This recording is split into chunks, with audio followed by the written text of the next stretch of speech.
the results of global warming will be catastrophic if we don't do what we can to counter them. And two, worse, there is an active element in our society, a very powerful element, led by people in the White House and people in industry, to claim that there is no such thing as global warming, that there is no such thing as climate change. It's all natural and it's not going to harm anybody. That's a lie. And it's a damned lie, and it's one that is very dangerous. So we're here in support of this movie because the more we can get people to understand the reality of this, the more they're going to be active in trying to find ways to counter this terrible pox that's really come upon us. Well, if you had to wish for one thing for a person to take away after watching this movie, what would it be? One thing for whom? For a person that's just viewing it, take away from it, what would it be? It would be you matter. You matter, and the people around you matter, and we must begin to understand that we have to behave like we matter. I love it so much. Well, have a great night. Thank you so much. Nice meeting you.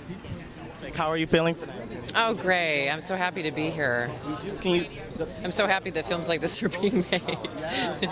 And why do you think it's happening now that these films are being made? Why the delay? Why the delay? Well, I think probably financing, probably people supporting it, but it's crucial. I mean, it's what's going on with our world. So I'm really glad to be here and in support of it. And can you talk about the importance of having movies like this in a time where our president says that climate change and global warming is basically a myth? Oh, well, hopefully people will watch the movie and know that it's not. And it's very real. And if we don't do something about it, we're not going to be able to enjoy this beautiful land of ours. So I hope Donald Trump will watch it. It's unlikely. It's la la la la la for him. I know, exactly. So maybe we just have to make a little mini Twitter 40 short video that maybe he can just, like with all the high points, and he can just sort of, it'll be enough for him to digest. The first ever environmental LA Film Festival? Well, first of all, the idea that this is the first environmental film festival in Los Angeles, everybody I tell that to, they go, really? It's the first one? Better late than never is the way I look at it. And I think it also points to the fact that I think there's that attitude of like, well, somebody else is doing it. Well, somebody's taking care of my clean air, right? It's that whole idea of like, no one's going to believe in global warming until their dog catches fire when they're walking it. Then they're going to say, where's the government? What's going on? So I'm glad to be a part of the groundbreak here. Raphael Sabarge from the Greenrich Foundation. He's a friend of mine, and I've worked with him before, and he got me involved in this. So I think it's great to be here. I think it's great to be a clarion call for filmmakers, to give them a venue, to give them a voice. And I was saying before, the idea of so many platforms out there, Netflix and Hulu and whatnot. These kind of films, I think, find their way like a worm into people's brains, because they'll sit there and the screen will show, here's documentaries, and they're like, well, what's that about? And they'll give it 5 or 10 minutes. And when they're by themselves, or with 2 or 3 people, there's an opening.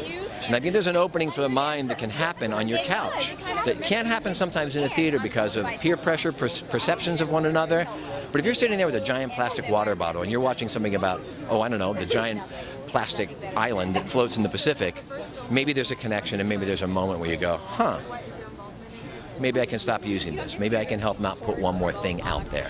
And if that's the beginning of somebody becoming active, or at least becoming aware of how they live and what they do, I'm all for it. Now, can you talk about the importance of this at a time where our president basically says that climate change is a myth and global warming isn't a thing? Scott Pruitt, who heads the EPA, has had 13 lawsuits against the EPA, who wants to open up parks for drilling and mining, and I find that the exact opposite of what Teddy Roosevelt did when he discovered some of these parks and started using the presidential authority to go ahead and make sure they were there for everyone. America's best idea.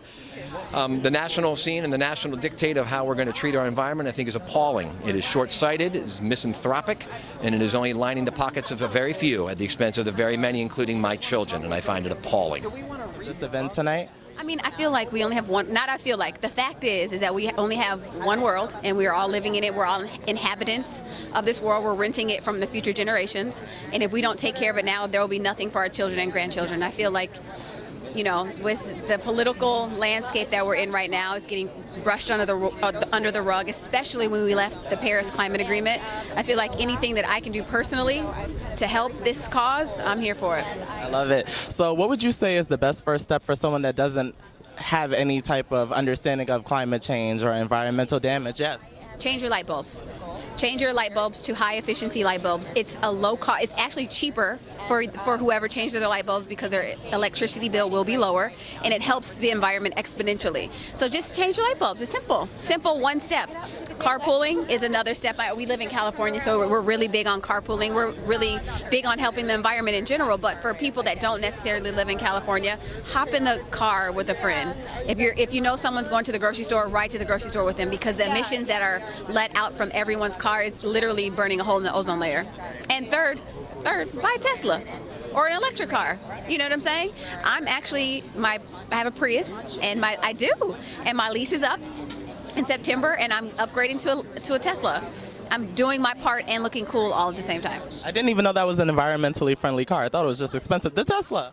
The Tesla is an all-electric car. It's all battery-powered. So you just charge it like you would a phone. That's it.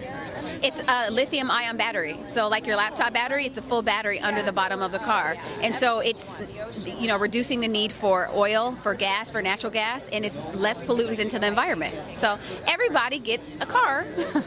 Tesla's coming out with a, reasonably priced Tesla. Yes. We love discounts. Working folk. Well, it was so nice talking to you. Have an amazing night. Take care.